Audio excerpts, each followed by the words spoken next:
du, voilà. Tu parlais, oui, tu parlais de l'assemblée.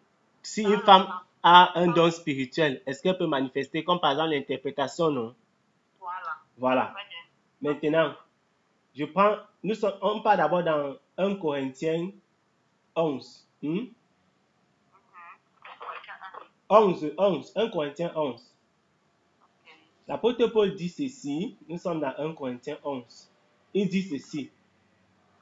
C'est pourquoi il faut prendre toujours la Bible dans la globalité et ne pas prendre seulement dans un contexte unique pour ne pas se perdre. Parce qu'il y a de forts risques que, comme l'apôtre Paul dit, que la femme se taise dans les assemblées, ne lui est pas permis d'y parler. Qu'on croit que c'est une manière de museler la femme au point afin qu'elle ne dise même plus jamais rien et qu'elle ne puisse même pas tousser. Maintenant, l'apôtre Paul qui a parlé dans 1 Corinthiens 11, voici ce qu'il a dit avant d'arriver à 1 Corinthiens 14 là-bas en disant que les femmes se taisent. Voilà, voici ce qu'il a dit à 1 Corinthiens 11. Soyez mes imitateurs comme je suis moi-même de Christ. Je vous loue de ce que vous vous souvenez de moi à tous égards et de ce que vous retenez mes instructions telles que je vous les ai données.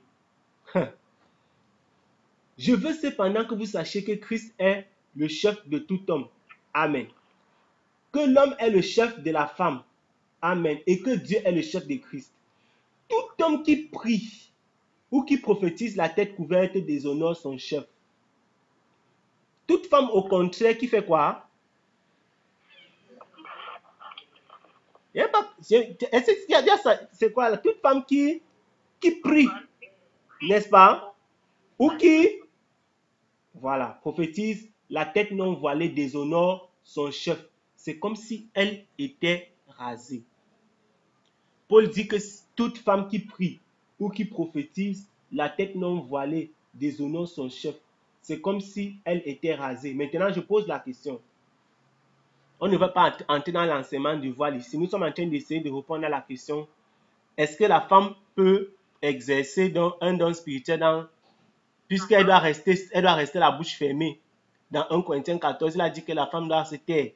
Là-bas, 1 Corinthiens 14, 34. Maintenant, il dit que toute femme qui prie ou qui prophétise doit avoir la tête voilée parce que sinon elle va déshonorer son chef. C'est comme si elle était rasée. Maintenant, voici la question. Elle prie où? Et elle prophétise où? Voilà la question qu'il faut se poser.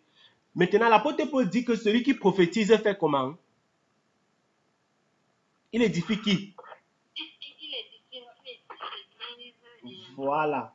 Dans 1 Corinthiens 14, l'apôtre Paul dit que celui qui prophétise, ça c'est au verset 3, au contraire parle aux hommes, les édifie, les exhorte et les console. Donc la femme qui prophétise, elle parle à qui? Aux êtres humains, aux hommes. Quand on dit aux hommes là-bas dans 1 Corinthiens 14, c'est aux hommes et aux femmes. Donc une femme peut prophétiser. Ça ne veut pas dire qu'une femme peut être prophète dans le Nouveau Testament, dans la Nouvelle Alliance. C'est autre chose. Parce que là, on n'a pas, dans la Nouvelle Alliance, tu ne verras pas un ministère, c'est-à-dire parmi les ministères d'Éphésiens 4, tu ne vas pas voir une femme qui a exercé ça. Ici, je parle du don de prophétie. Je ne parle pas des appels dont on parle dans 1 Corinthiens, parce que là-bas, il s'agit des dons hommes.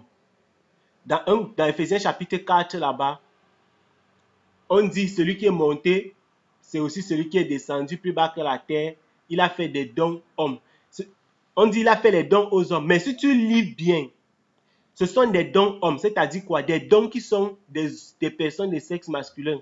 Ce n'est pas qu'il a pris des dons comme les bonbons, le biscuit et il a donné aux hommes. Non. C'est-à-dire il a pris des êtres humains parmi les hommes et il en a fait des dons à l'église. Tu comprends ce que je veux dire? Donc je viens dans notre famille, je prends dans une famille de 400 personnes. Je prends un et je dis que celui-ci dans votre famille, il est un don. Donc, Jésus a pris dans l'église des hommes par avance. Il les a connus d'avance. Christ nous connaît d'avance. Il a choisi des dons, des hommes, des humains.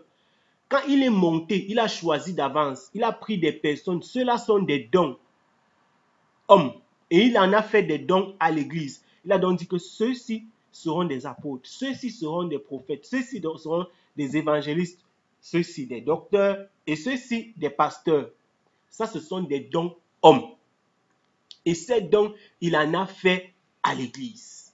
Ce sont des hommes. Les femmes ne peuvent pas le faire, ne peuvent pas. C'est pourquoi tu ne verras pas, à partir du livre des Actes des Apôtres, des femmes qui ont joué ce rôle dans l'Église du Seigneur. Tu ne verras pas. Mais les femmes ont prophétisé. Les femmes prophétisaient. La prophétie, c'est un don. Dans 1 Corinthiens 12, on parlait des dons spirituels et tous ces dons-là, l'apôtre Paul explique clairement. Si tu rentres dans 1 Corinthiens 12, il dit que tous, pour ce qui concerne les dons spirituels, je ne veux, frère, que vous soyez dans l'ignorance. Il dit, vous savez que lorsque vous étiez païen, vous vous laissiez entraîner par les idoles muettes, vers les idoles muettes, selon que vous étiez conduits. Il dit, il y a diversité, j'ai sauté le verset 3, j'étais au verset 4. Il y a diversité des dons, mais le même esprit, diversité des ministères, mais le même Seigneur, diversité d'opérations, mais le même Dieu qui opère tout en tous. Or à chacun, verset 6, or à chacun, verset 7, la manifestation de l'esprit est donnée pour l'utilité commune à chacun. Donc quand tu es baptisé du Saint-Esprit, quand le Saint-Esprit vient sur toi, il va venir avec un don spirituel particulier. Un don va venir dans ta vie et le Saint-Esprit va te prendre et te positionner quelque part dans le corps de Christ pour que tu puisses servir. Si c'est le don de prophétie, amen. Si c'est le don de quoi, amen. Si c'est le don de guérir, amen. Si c'est le don de faire des miracles, amen. Si c'est le don de foi, pas de problème. Le problème, c'est que les gens veulent les dons qu'on voit. C'est pourquoi il y a les faux parlants en langue dehors. Parce qu'ils veulent qu'on sache qu'ils sont baptisés dans le Saint-Esprit. Ils veulent donner des dons qu'on voit. Tu comprends un peu? Mais les dons spirituels, s'il faut retourner dans le sujet est conclu, le sujet concernant la femme dans l'église. Nous allons dans Actes chapitre 21. Actes chapitre 21 et on va sortir par là. Actes chapitre 21, il est écrit ceci. Actes chapitre 21. Je suis dans Actes chapitre 21, il est écrit à partir du verset 6. Puis, ayant pris les congés les uns des autres, nous montâmes sur le navire et ils retournèrent chez eux. Ici, c'est Luc qui a écrit ce livre. Donc, il parlait de nous comme ça, il parlait de lui avec tout ce qui était. Voilà. Achevant notre navigation, nous allâmes à Tyr et à Ptolémaïs, où nous saluâmes les frères qui passent et passâmes un jour avec eux. Nous partîmes le lendemain et nous arrivâmes à Césarée. Étant entrés dans la maison de Philippe l'évangéliste, qui était l'un des 7, nous logeâmes chez lui. Amen. Nous logeâmes chez lui. Écoute, il avait quoi? 4 filles vierges qui prophétisaient. Amen. Donc, dans la nouvelle alliance, dans le Nouveau Testament, les femmes prophétisent. Il n'y a pas de dons spirituels des hommes et de dons spirituels des femmes. Mais en ce qui concerne le ministère d'autorité, tu ne vas pas voir un apôtre homme, un apôtre femme, tu ne vas pas voir. C'est la confusion. Le problème, c'est que quand Dieu a donné des dons spirituels aux femmes, elles ont cru qu'elles étaient appelées à faire le même service. Si tu regardes même seulement pour choisir les anciens d'église, on dit qu'un ancien d'église doit être une personne qui est mariée à une seule femme. À moins que l'église accepte l'homosexualité, là, une femme peut marier une femme. Le fait seulement que l'apôtre Paul enseigne à Timothée et à Tite que l'ancien doit être marié à une femme, ça veut dire qu'il n'y a pas de femme qui peut être ancienne. Et voilà, ça c'est en ce qui concerne les anciens. Or, ce sont les anciens qui sont appelés à enseigner à l'église. Parce que être ancien, c'est juste une tâche. Ancien, ça veut dire que ancien, c'était, on aspirait à devenir ancien. C'est-à-dire, tu peux recevoir un don spirituel, tu peux même être appelé à un ministère que tu exerces normalement. Mais dans la communauté, tu n'as pas aspiré à être ancien dans ta communauté. Tu es un prophète. Mais ce n'est pas que tu es un ancien dans ta communauté.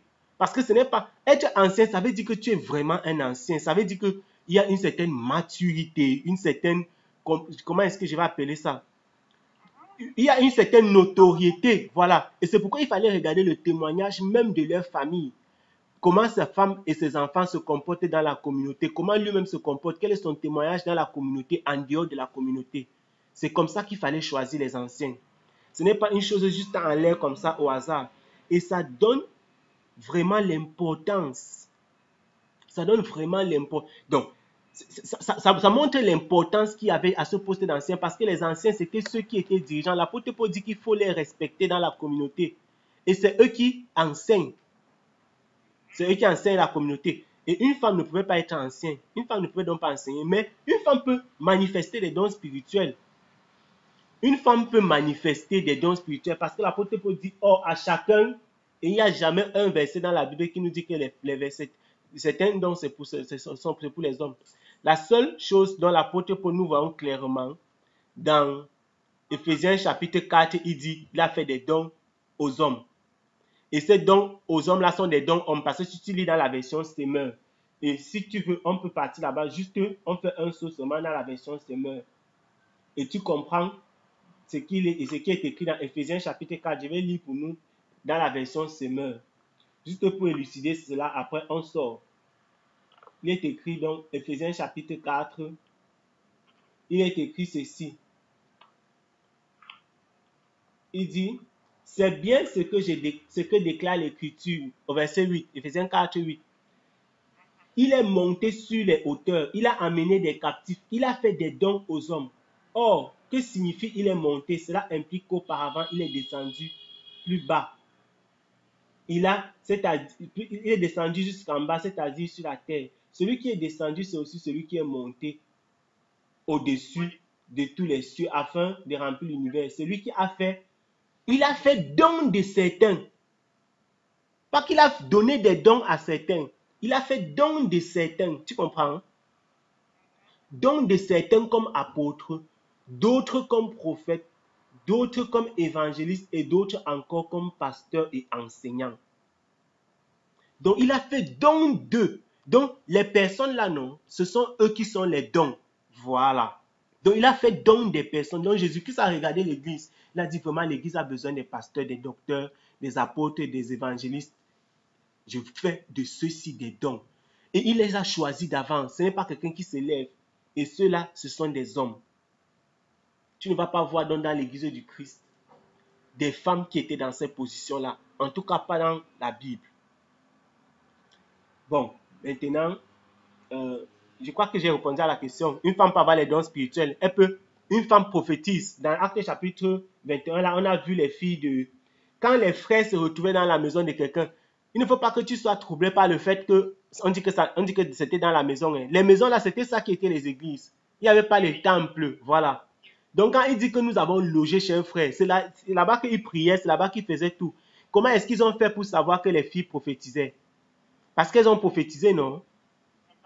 Voilà. Elles ont prophétisé devant qui? Devant des hommes. Et ces hommes-là ont écouté et Luc est en train de reporter ce qu'ils ont constaté. Donc, ces filles prophétisaient devant les hommes. L'apôtre Paul dit dans 1 Corinthiens 11, là-bas, ça c'est pour conclure que si la femme prie ou prophétise, voilà, elle doit se voiler. Donc, la femme peut prier, peut prophétiser au milieu de l'assemblée. Elle peut manifester des dons spirituels. Mais elle ne peut pas prendre l'autorité sur l'homme. Oui, l'autorité, l'enseignement, le baptême, baptiser les hommes, etc. Non, elle ne peut pas. La femme peut enseigner les enfants. Il en parle, l'apôtre Paul en parle, je crois c'est à Tite, voilà, ou à Timothée. Donc, voilà des choses que la femme peut faire dans l'assemblée. Manifester les dons spirituels, c'est possible. Prier, prophétiser, c'est possible. Oui, mais enseigner, non. Voilà. Je crois que j'ai répondu à ta question. Amen.